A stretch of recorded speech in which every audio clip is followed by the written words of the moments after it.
in Malaysia, and good day to others around the world joining us. Thank you for tuning in to today's program as part of our ongoing U.S. Embassy Kuala Lumpur talks.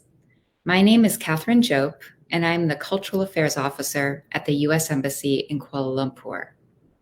In today's program, we are examining emerging issues, trends, technologies, and threats in cybersecurity, an important topic in today's virtual environment.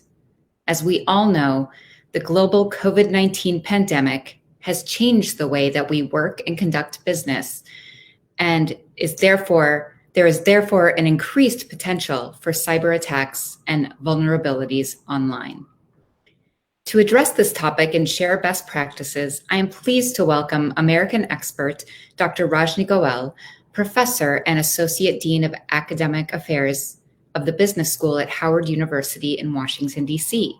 Welcome, Dr. Goel. She is joined by Malaysian subject matter experts, Mr. Harme Mohamed, Director of Cybersecurity Technology at NACSA, the National Cybersecurity Agency, and Mr. Victor Loh, Head of Cybersecurity at MDEC, the Malaysia Digital Economy Corporation. Welcome to Harme and Victor as well.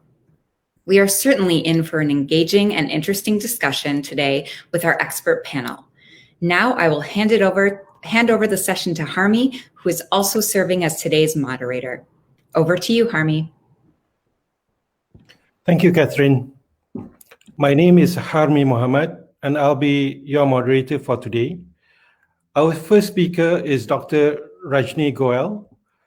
Dr. Rajni Goel is a professor and the Associate Dean of Academic Affairs of Business School at Howard University, Washington, D.C. She has also served as chairperson of the Information Systems and Supply Chain Management Department. Dr. Goel is a Fulbright Nehru Scholar. While serving in India, she conducted cybersecurity research and assisted in curriculum development in the area of cybersecurity.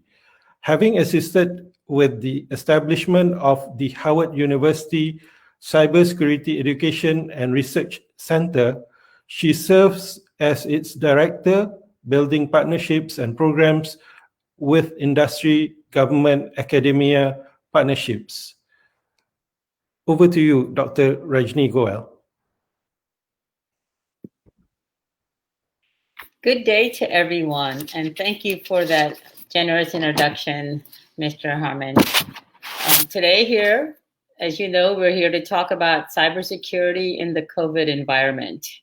Many of you have heard how cyber attacks have increased along with the rapid worldwide spread of the pandemic. Cybersecurity has become a pandemic and cybersecurity threats. So today we're going to discuss a little bit about why these threats are so prevalent and what are some of the solutions or some cyber hygiene that we can practice. Many of us wonder, is this a problem for companies? Is it a problem for individuals? So I hope to show how this is a concern that we all have, just like the COVID pandemic is a concern that we all have. So I'm going to go in and discuss a little bit. I'm going to share some slides. And if you have any questions as we're going along, please put your questions in the chat and we will answer those questions at the end. So today we're going to talk about how you are a target in this cyber and how you can practice cyber hygiene during this pandemic.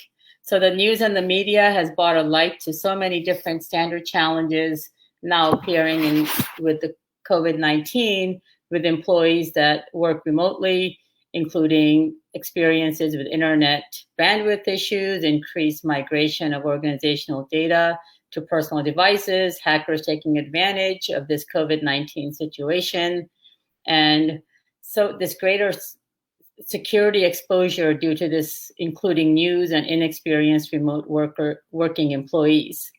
So what we'd like to do today is discuss a little bit about, learn about these different malicious actors and what are their motivations, what caused this environment, identify some different methods that these malicious actors are using, and then some practical advice and a little toolkit to reduce your risk and avoid these COVID attacks, cybersecurity attacks related to COVID.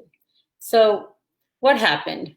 The COVID-19 breakout happens, and all of a sudden, the businesses and the business processes are altered. The rules that we have generally engaged with, as we know, for decades have changed. As the larger portion of the workforce, the biggest change was had to start doing telework. And the rise in the remote connections, what did that do? That increased the company's cyber attack surface. It actually, the organizations now allowed employees to use their personal devices. The business phone calls routed to the personal mobile phones. Email was available on personal devices. The access to cloud applications from personal devices. There was just all these changes that are happening, and the businesses on the business side, they had to implement these new technologies. Beyond what the businesses were doing, imagine, as we know, the expansion of the e-commerce footprints. More e-commerce, more opportunities for the attackers to get personal information. And at one point, now we're at a point where there are just no borders from where these cyber attackers and malicious adversaries can take advantage. So the entry points have increased. So what happened was, as we went to this remote environment, we realized that there was a lack of basic processes and technologies that enable employees to work from home safely and securely. So as everyone started working from home, we realized, oh, there are some things that we just didn't think about when we were not in this work from home environment. So what happened? The growth in the functionality and the use of online collaborative tools. We all know how the Zoom environment increased, use of the cloud increased. There was more attention given to using your, as I said, personal devices. Not only were the employees changing their behavior, there were targeted campaigns that were increasing due to these devastating times. There were people that were taking advantage. People started taking advantage of how we were using our system. So malicious actors started posing as trusted organizations. There were many organizations that, as these malicious actors, were starting to use COVID healthcare they started using COVID as a reason to propagate these attacks. Beyond the social engineering campaigns that preyed upon fear over the virus began appearing as early as March. Malicious actors typically posing as trusted organizations or your work managers or your IT administrators. We noticed a volume of increase in malicious emails, and slowly we saw these malactors and cyber threats increasing. The additional concern that many have not thought about was that the COVID-19 has generated a lot of privacy data protection issues. So what people have not thought is now that this private information is being collected, how is your information being used? What if our have the privacy policies of the companies that collect personal information related to COVID? How are they able to share that information? Those issues were not addressed in the policies.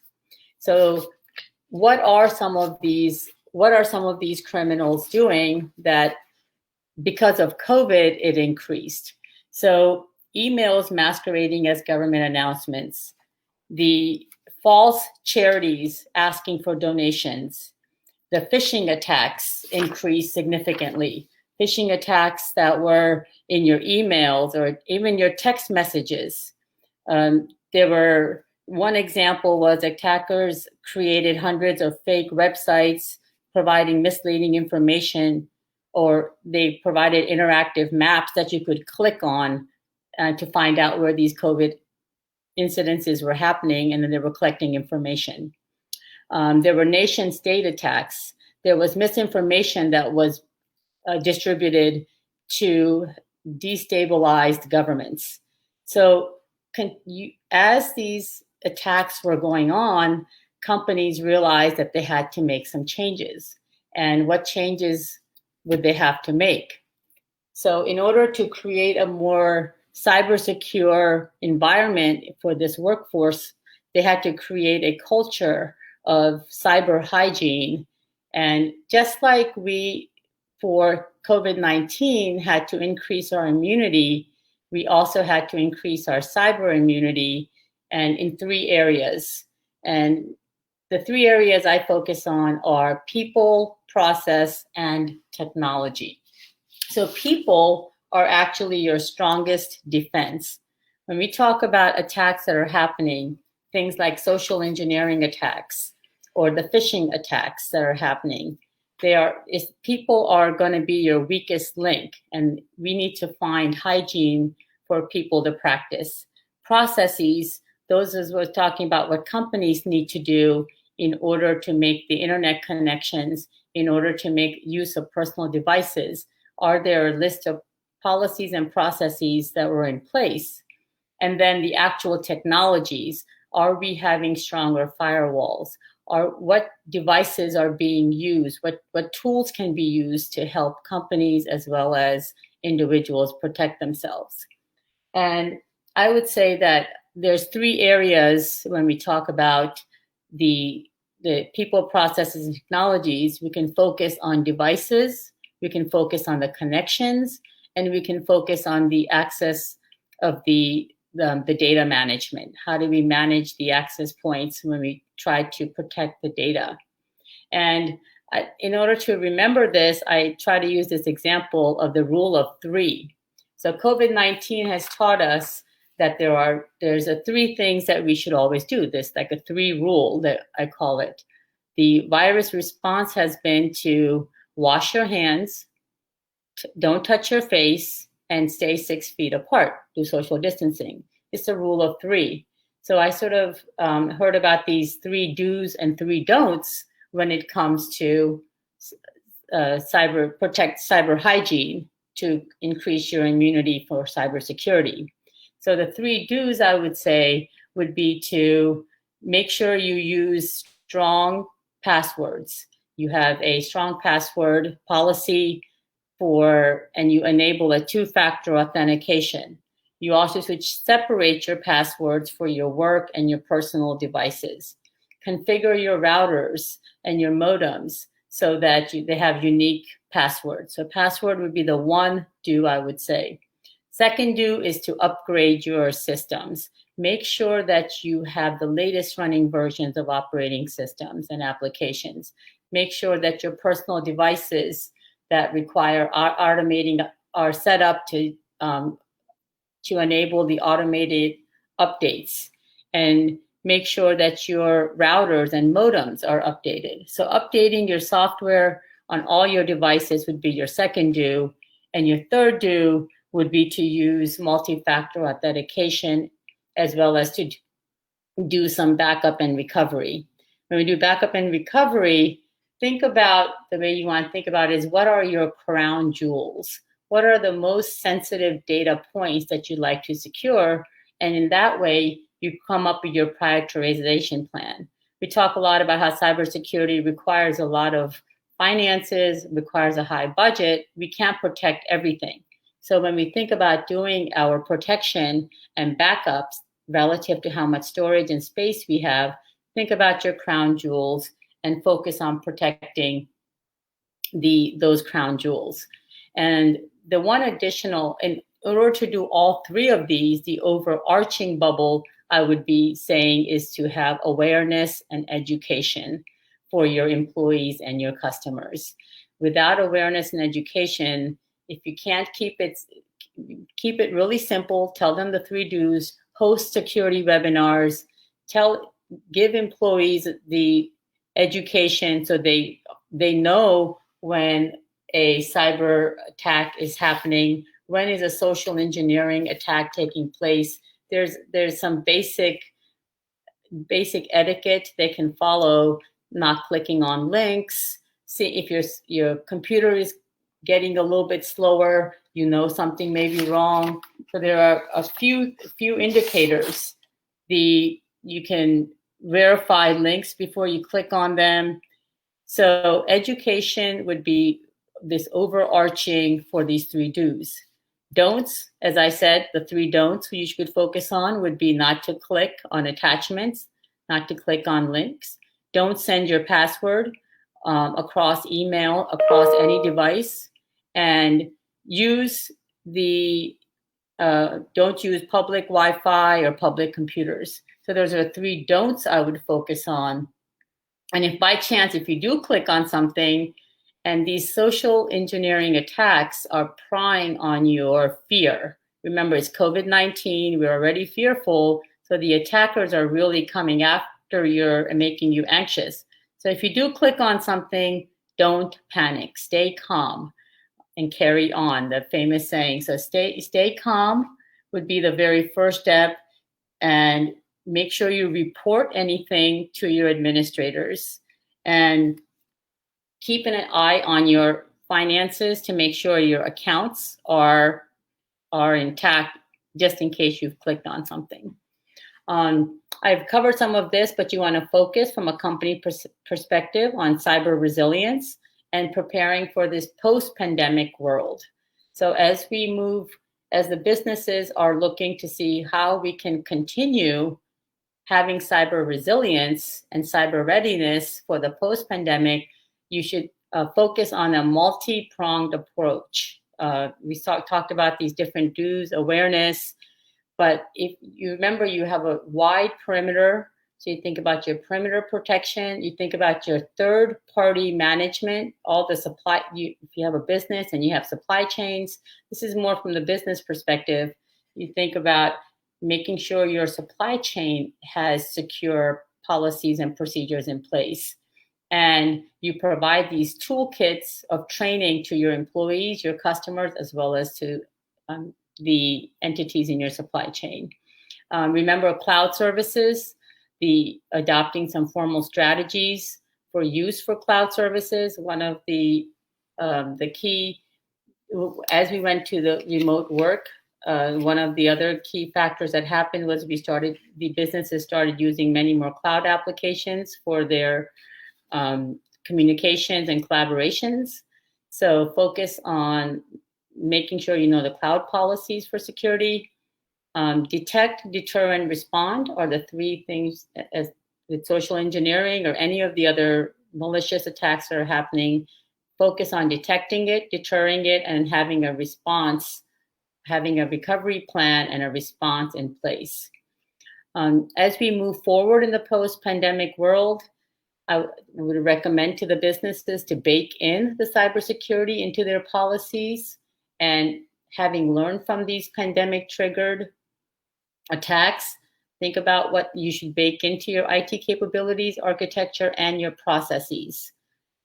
So, and just remember that these potential for the remote work, telework is a permanent, it's going to stay. So focus on companies as well as employees should focus on having sufficient bandwidth and having the VPN capacity, because again, that's one of the connections where it's vulnerable for attack. Having policies and tools for managing the identity and access, and implementing some mobile device and bring your own device, BYODs, policies, and security. There are many resources, many resources that are available. Many of the governments as well as the private industries have put out some white papers and guides for cybersecurity. Here's just one example. The Global Cyber Alliance has free toolkits, and these are all guidances.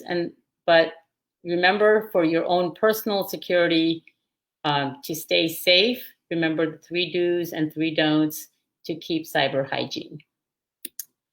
And now I will pass it back to Mr. Harme to continue with the other panelists. Thank you. Thank you, Dr. Rajni, for your insights on the threats and cyber hygiene practices. Our second speaker is Mr. Victor Loh.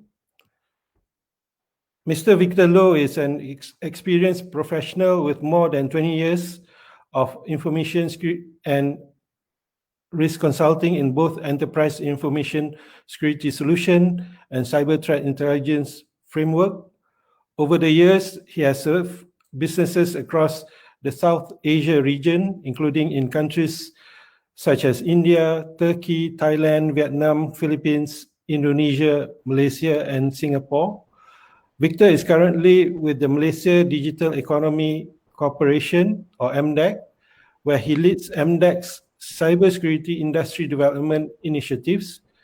His key roles include driving cybersecurity as catalyst for digital economy and promoting collaborations and innovations among cybersecurity industry partners for creating cybersecurity ecosystem. Over to you, Victor. Very good morning, everyone. My name is Victor. Right, thank you for the introduction, Mr. Harme. As what the topic today, I think, is that we are trying to learn from this COVID-19 pandemic and how much it has changed our landscape of businesses, right? So my topic today is basically that how do we conduct new businesses or business continuity under the new normal of COVID-19, right? As most of you may be aware, is that the pandemic was at peak during the last few months, right? 91% of the global population could not travel because of the travel restriction, right? And but that doesn't mean that the cybersecurity challenge is not there, right? I think is that the cybersecurity challenge does not require the border control.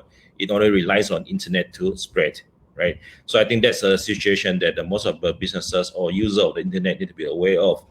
And as what we have seen also is that there was a study done by WEF back in Q4 last year. Most of the globals or most of the leaders in the world is not prepared for a situation like this, what we call a pandemic of outbreak. And nevertheless, I think is that the businesses was caught unaware of this new normal of operation.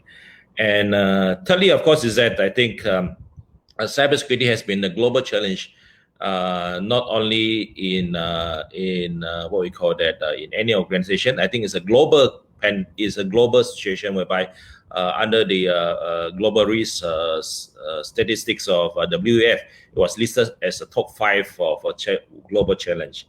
And this is not only to the global as far as cybersecurity operation attacks, but I think is that towards the new normal of COVID-19, it has also become a very difficult problem for organizations like, example, WHO.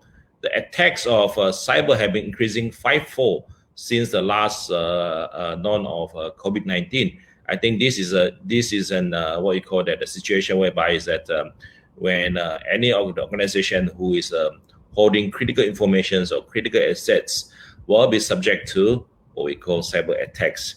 I think what we want to go through today is that basically to take you through is that what are those new landscape that we learned from COVID-19 and how we can better prepare our businesses for what we call that COVID-19 pandemic. Today is that because of the new normal of COVID-19 pandemic, organizations tend to work remotely, right? A lot of workforce are done remotely. And what we can see also is that a lot of services is moving towards the cloud, right? We have seen global cloud services and online collaboration usage increase by hundreds of percent, right? Even some of these cloud services reach almost 800% right now. Hence, I think that you can see a lot of user adoption in this area, especially application moving to the cloud services. And I think that's also contribute to a lot of, for those of you who is investing in shares, I think you can see a lot of technology shares been growing very fast, right? So I think that is a great endorsement of technology being used to help to support businesses to reach the user more effectively. And nevertheless, I think is that with this new platform, there's also been a new kind of attack because the user is working remotely right now. I think what we can say here is today is that there's a lot of the new attacks is craft in a social manner, right? I think it's what we call it a social engineering attack, whereby it's that the attacks will arrive in an email or in a web URL form, right? So I think it's that that's what the user is experiencing today. As far as our local landscape concerned, I think that our National Security Council under the agency of NACSA have been issued at least 3 related cybersecurity notice to the public on attacks that related to COVID-19. So with this new landscape, I think what we can learn also is that these attacks or this new normal will continue, right?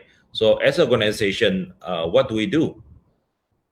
So I think particularly today is that global, when this attacks is global, I think the biggest or what we can learn is that the biggest victim of this whole COVID-19 cyber attack scenario is that the SME is the bigger victim in terms of cyber attack. The reason is very simple. I think is that there was a study done back in 2019. 84% of Malaysia SME actually affected by cyber incidents. And out of this 84%, I think there was also a study done by PwC back in 2020, which is earlier this year. 76% actually suffering from more than one cyber attacks. I think this is quite common, not in Malaysia only, but across the world. I believe it's the same statistics that we can see, right? And what is the reason of this more than one attacks? I think is that most of this organization today is that there are lack of tools to protect their services. I think today is that organization of SMB are not so ready when it comes to cybersecurity, especially is that what are the right tools to use, right? And nevertheless, I think is that there's also lack of resources. I think is that resources here in the area of budgets and also expertise, right? So I think those are the few areas that SME are short of. And of course, is that SME always the easiest target because is that the number of SME in this part of the world, especially Malaysia and the whole South Asia, we are looking at probably they're contributing to at least 50% or 40 to 50% of the GDP of the country. I think is that in terms of employment, probably is that we're looking at about 70% and above of employment actually from the sector of SME. So we are seeing a lot of organization today, and particularly is that towards the landscape of South Asia, which are SME. And there's a lot of critical information. And some of this SME actually is a supply chain of the government, right? So I think it's very important today is that how do we equip our SME to counter the risk of cybersecurity attacks? Okay, so what can we do as an organization today? It doesn't matter the size of organization, whether it's SME or mid-tier SMB, or what we call that small enterprises or even enterprises, right? I think it does not run away from these 5 topics of readiness. Number 1, I think is that as what our colleague I mentioned is that users are working remotely today, right? Majority of the users still work probably remotely, right? And what we can learn actually is that during the COVID-19 lockdown, a lot of organization actually is that does not provide equipments or tools or utilities for user to access the corporate network. I think here is where the problem is that where organization is using unauthorized assets to access corporate information. So the challenge of remote access is always a top priority that any organization that enable remote workforce should enforce. Remote access tool like VPN, right? So those are some of the tools that organizations should invest into, right? So that helps organizations to identify whether there are the authorized user to access any of the critical assets for their businesses. So remote access tool is number one. Number two is that once you have the remote access tool, then you allow the user to access your corporate assets. Then the second challenge will arrive is that, so how do we know this is the right user, or whether this user have specific rights for specific facilities or services? So identity management is very important to tell which are the right user to access what kind of resources. So these are the two tools that actually a lot of organizations been struggling to deploy. But I think that is essential today, is that especially if you have remote workforce that accessing corporate information, it doesn't matter whether this information is in your office or is over the cloud, right? I think these are the two tools that organizations should look into and should invest to support the business of continuity, especially for the remote workforce, right? It doesn't matter whether they're accessing from the laptops or from a mobile phone. So third one will be is that data. I think that once you allow the user to access work remotely from home, I think the third tools that organizations should actually look into is what we call data protections. What is data protections? Most of you are probably familiar with PDPA or the new GDPR. PDPA is actually personal data protections, right? So these are the tools that actually can help to prevent any of these what we call data losses or data leakage. Okay, why this is important today? I think is that once you allow the user of your network to access the informations and pull the informations to their desktop, and remember that probably is that these are not authorized devices that for corporate use. So it's very important to ensure that those data are actually secure, right? So even though they are your employee, but is that how do we know that those data are secure when it's downloaded to their devices, whether it's mobile phone or the laptops, right? So data protections is very important tools for any organization to look into.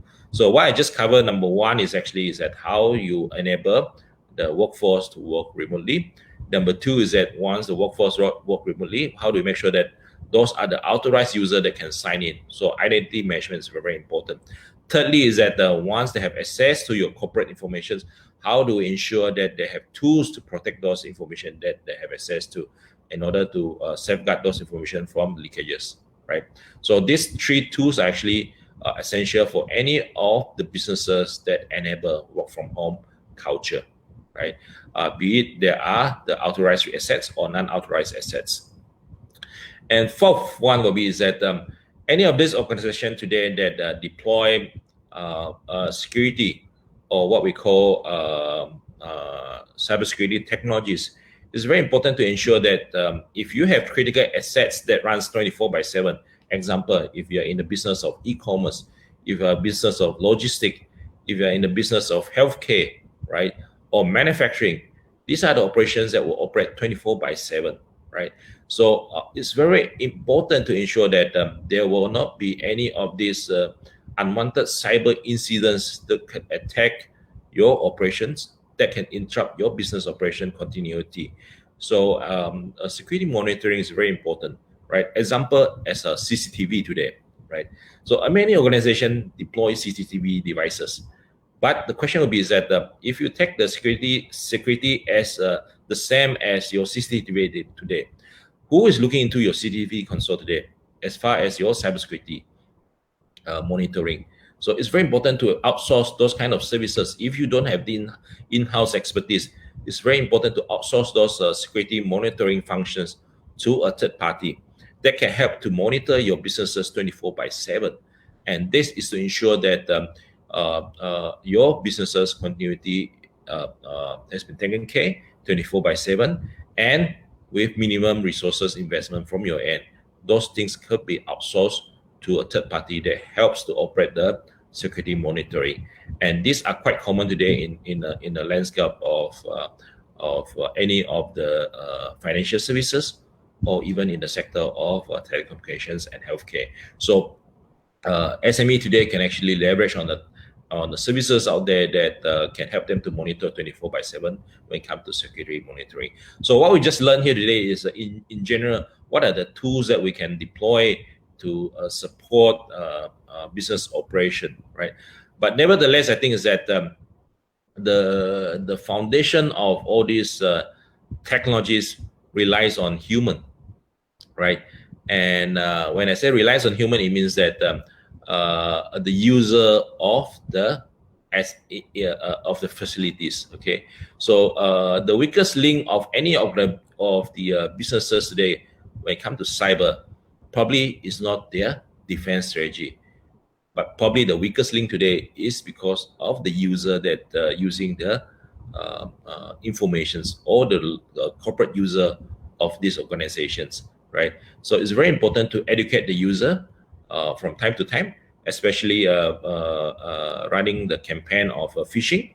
I think is that any organization today should be aware that the user will need to be trained from time to time, because it's that the phishing campaign or the phishing attacks will change over time, right? So it's very important for any organization to look into is how do we better prepare our user from being phished, right? So awareness is very important.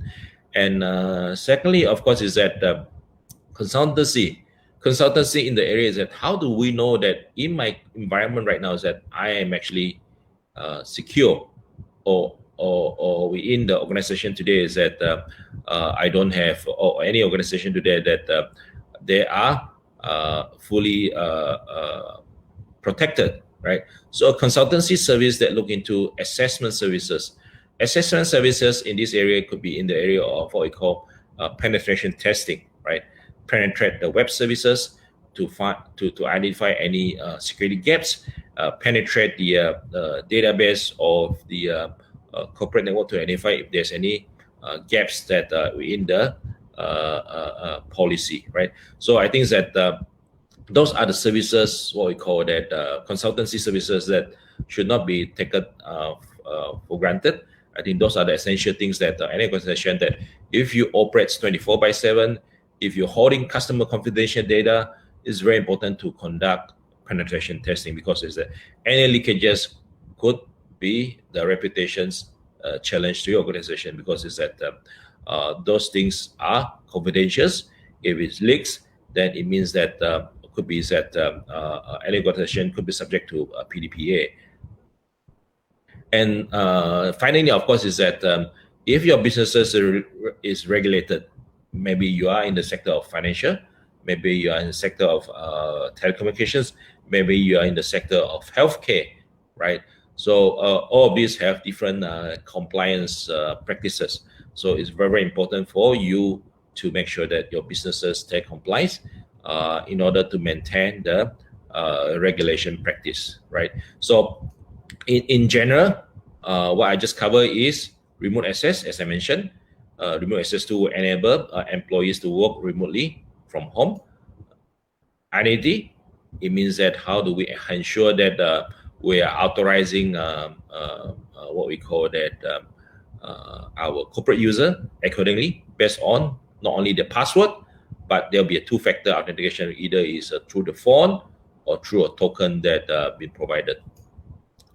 Data leakage is where compliance to where we help users to maintain their data that they download within their devices, whether it's a PC, laptops, or their mobile phone.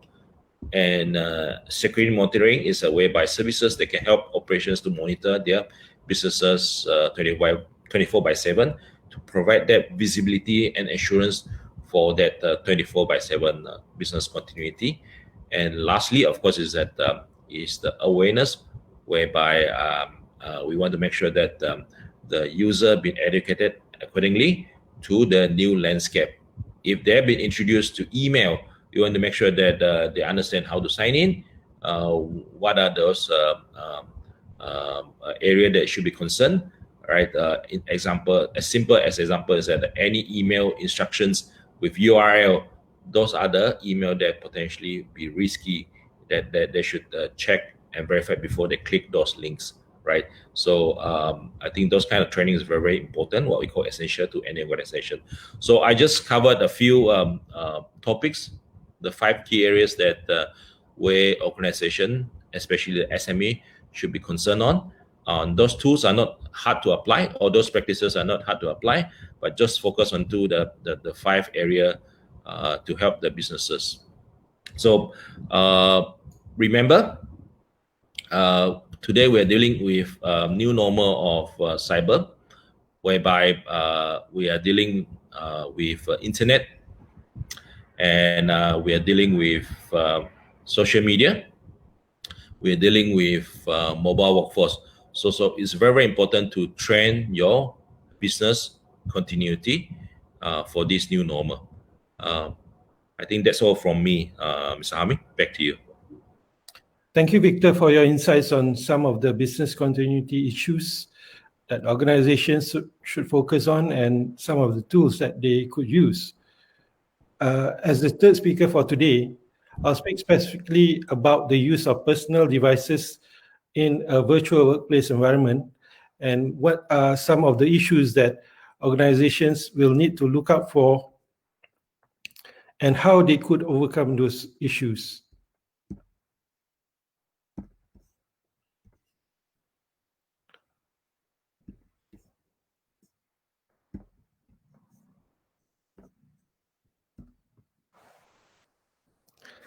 Virtual workplace is probably not new to some organizations.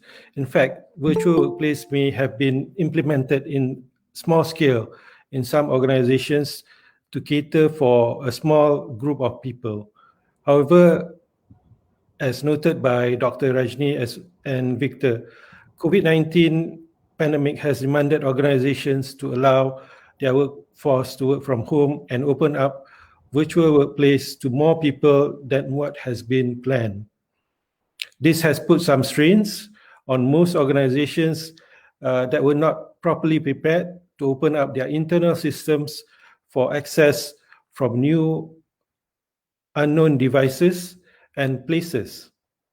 The fact that some of their staff are at home doing most of their work and interactions with the rest of the world via the open internet without the protection of the more secure office networks presents opportunities to cyber criminals to take advantage. As employees work in unfamiliar situations, their vulnerability to cyber threats increases. They could fall for scams and phishing attempts more easily, and this could put businesses and organizations at greater risk. It is noted that 98% of cyber attacks involve some form of social engineering. In the next few slides, I'll be sharing 5 issues that could happen if organizations are not prepared, as well as 4 actions that organizations could take to prepare themselves. But before that, during the recent movement control order in Malaysia, it was recorded that 103.8 million ringgit losses were recorded due to online scams. And as noted by Victor just now, my organization, the National Cybersecurity Agency, has issued 3 public advisories reminding the public and the national critical information infrastructure organizations about cyber attack attempts using COVID-19 teams as lures.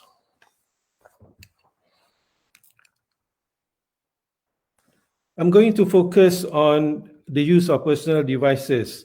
or more known as BYOD. So BYOD could either mean bring your own device or bring your own disaster. Let's hope that it is not the second. The first issue that organizations should look into is the issue of personal data protection compliance.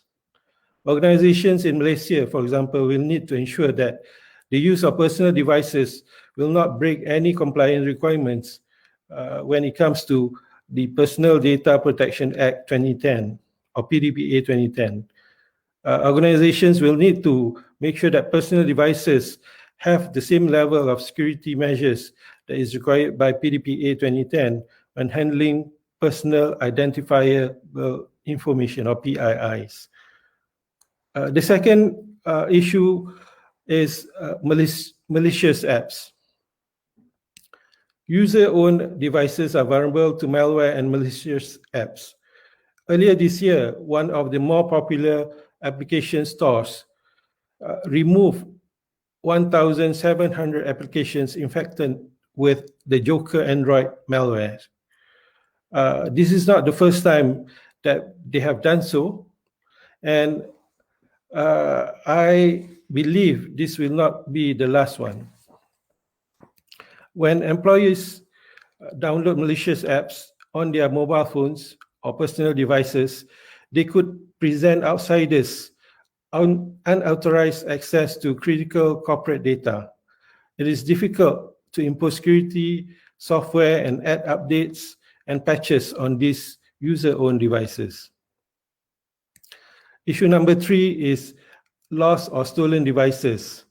Because of the small form factor and because they are always carried around by users, mobile devices can easily be lost.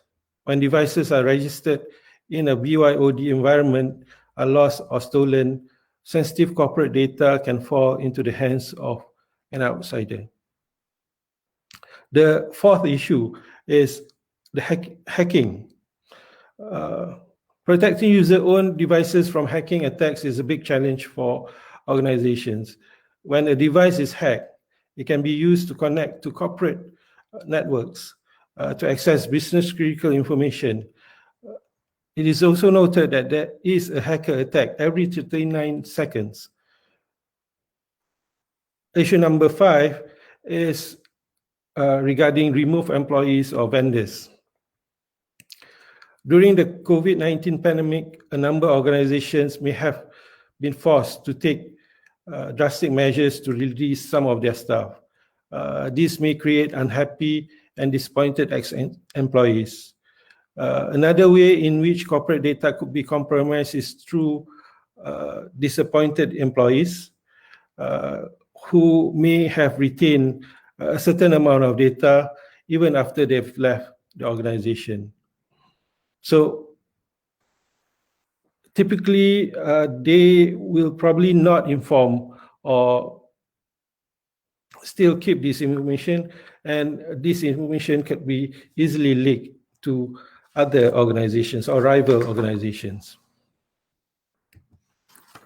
My next slide is on some of the strategies that organizations can take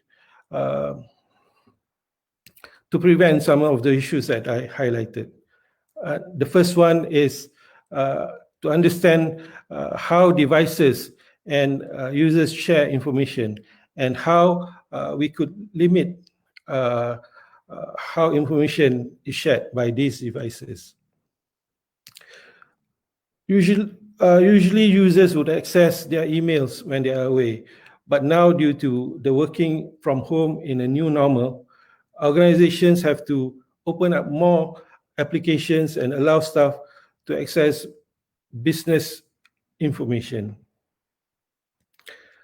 Personally owned devices are usually designed to facilitate easy sharing of data, and device owners are used to sharing personal information with other users and in the cloud. Staff should be made aware of the risk of sharing business data with unauthorized users. Consider how security problems in personal applications such as social media applications like Facebook, Twitter, and Instagram, and how they may affect your organization's information.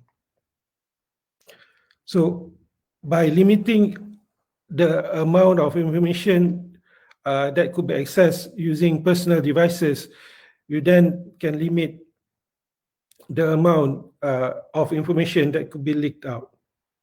The other thing about personal devices is that it would normally be automatically storing backups on the cloud. For example, Apple devices would back up their data on iClouds. So there is a risk. This is a risk that needs to be managed.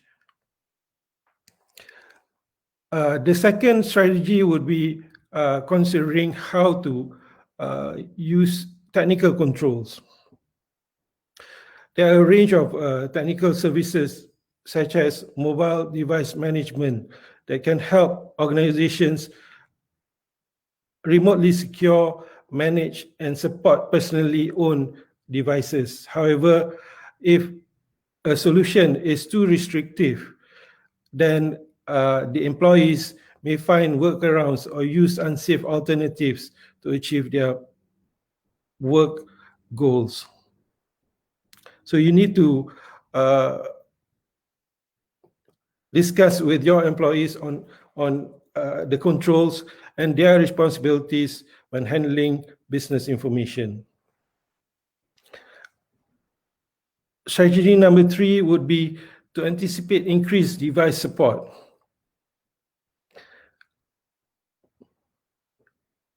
Organizations will need to have sufficient IT support capabilities within the organization because of the number of personal devices that they will need to support. For example, there is a wide range of Android devices as well as iOS devices. The associated costs could vary from organization to organization. But this is important because responding to security incidents across a variety of devices or operating systems is crucial when you open up your virtual workplace to personal devices. Last but not least is the strategy for planning for security incidents. Mobile devices are lost, stolen, and compromised every day. Should one of these events happen, it is important to have confidence that business data is protected. When an incident occurs, you should, number 1, act immediately to limit losses. Number 2, prevent the spread of any compromise. And last but not least, learn the lessons from the incident. Plan for and rehearse incidents where a personally owned device that has access to sensitive business information is lost, stolen, or compromised. Ensure that you are able to revoke access to business information and services quickly, and understand how you will deal with any data remaining on the device. You should also consider using a remote wipe feature for business data. This is the last slide that I have. Virtual workplace is here to stay in the new normal. Organizations will need to be prepared for the new way of working.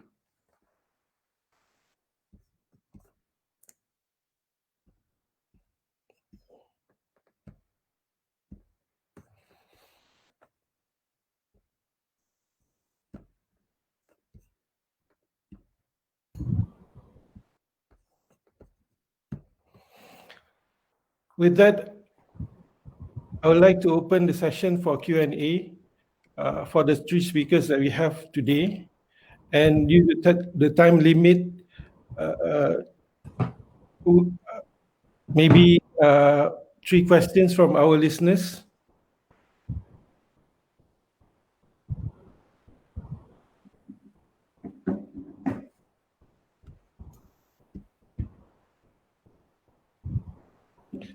Okay, so the first question is, when you spoke about security monitoring, you mentioned outsourcing and looking for a vendor who can monitor. Is there anywhere or anyone I can refer to check on security, reliability, and integrity of this kind of a vendor? I think this question is for Mr. Victor. Thanks, Harme. I think it's quite relevant today is that there's many organizations that claim to be cybersecurity experts, right? I think there's a few rules to what we call qualify the providers.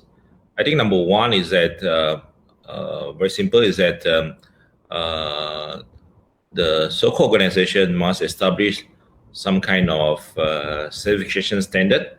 I think that is a foundation to kind of like qualify their operation because they're handling your critical operations, right? And your critical information. So as minimum, I think is that services should be complied to what we call the ISMS security standards. So that's number one in terms of certifications. Number two will be is that what kind of resources is available, right? When an organization claims that they have they are offering security monitoring services, it's very important to verify the background. Is that probably a simple example is that how long has been operation been running, right? Is it 1 year, 2 years, 3 years, or more than 3 years, right? So those configuration can give you a sort of like a readiness of those organization that are offering those what we call the security monitoring services. And I think thirdly will be is that the customer that they've been servicing, right? I think what you call the track record of the organization will be kind of like a badge that can prove that the service that they could offer, right? So, and I think also is that the foundation of those three question will be is that, or the three answer will be is that it's very important to know what you want also, right? As an organization, that if you're looking for services, is some could be is that I would suggest to look into is that you may start with something that is essential first, what we call it monitoring, because is that if your organization is not being monitored 24/7, but your critical service need to be operating 24/7, that is a huge business risk for you, because is that any point of time is that you could be subject to cyber attacks, but you are not ready to respond. And as my presentation earlier saying is that you'll not be subject to one attack, you could be subject to multiple attacks. And worst part is that we don't want your business to discontinue because of all those cyber attack that could happen to your organization. So I think those are the things that we could usually assess and evaluate the providers and why you need to do it immediately. Back to you, Harme. Thank you, Victor. Dr. Goel, any thoughts on this?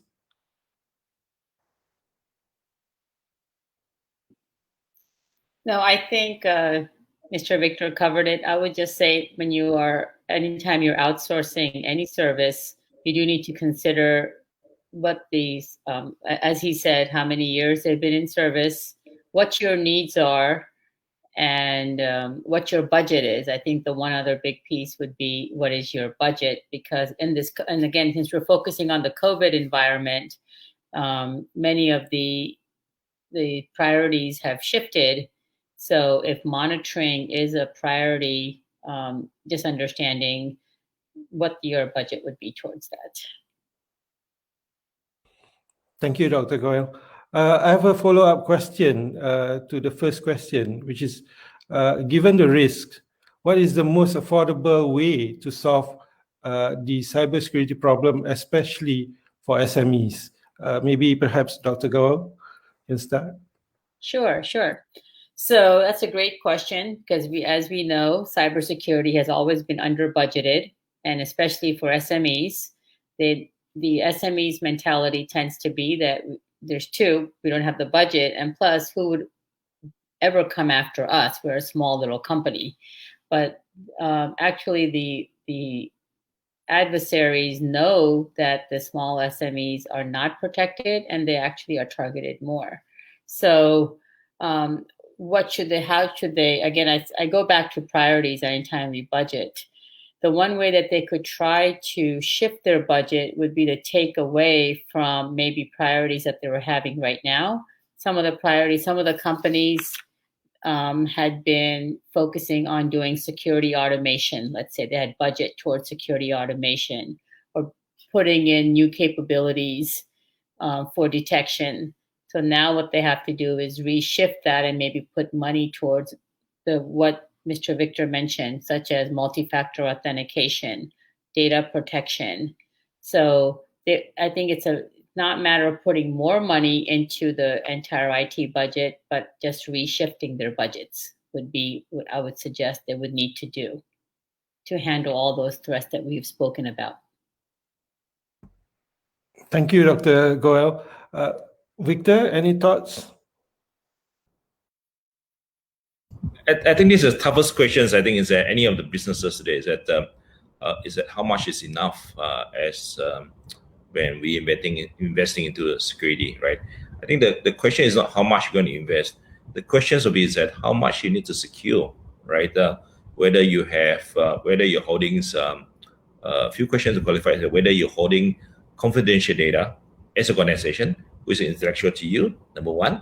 Number two is that whether you're providing critical services that need to run 24/7. That's number two. Number three is that whether you hold customer confidential informations, right? So if you have a good knowledge of these three, right, basically is that you will know what kind of assets you need to protect because these are your business assets. If any of this is gone, right, whether it's your intellectual property, whether it's your critical services, or whether it's your customer critical information, these are your critical assets as business, right? Any of these things is lost, it will have a huge impact on your business and it's not helpful for your business. So I'll urge that if you're an organization that if having these three, what we call the assets, then the best question to ask yourself is that how important is this? How much is this? Probably that's the best question you ask yourself, and how much you're willing to invest in order to secure these assets, right? Nevertheless, I think is that the SME will not have bottomless kind of budget to spend, right?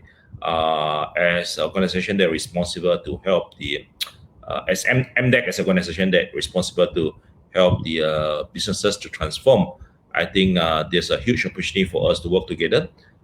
There's a program upcoming that we're looking to how to help SME to better adopt cybersecurity. So stay tuned to that program that will soon to be announced. Back to you, Harme. Thank you, Victor. Those are the two questions that we have from our listeners. I would like to thank our listeners for those questions and Dr. Rajni and Victor for their presentations and insights on virtual workplace and its challenges to organizations. I'm handing over the session back to Catherine. Over to you, Catherine. Thank you so much, Harme. And a huge thank you to Dr. Rajni Goel, Harme Mohamed, and Victor Lowe for such an enlightening and educational presentation and discussion on this very important topic. I know I learned a lot and feel better prepared to work and conduct business online. I would also like to thank our viewers today for tuning in, and I hope you found this session informative and beneficial. Please join us again on another session of virtual talks by the U.S. Embassy Kuala Lumpur. Until then, terima kasih dan jumpa lagi.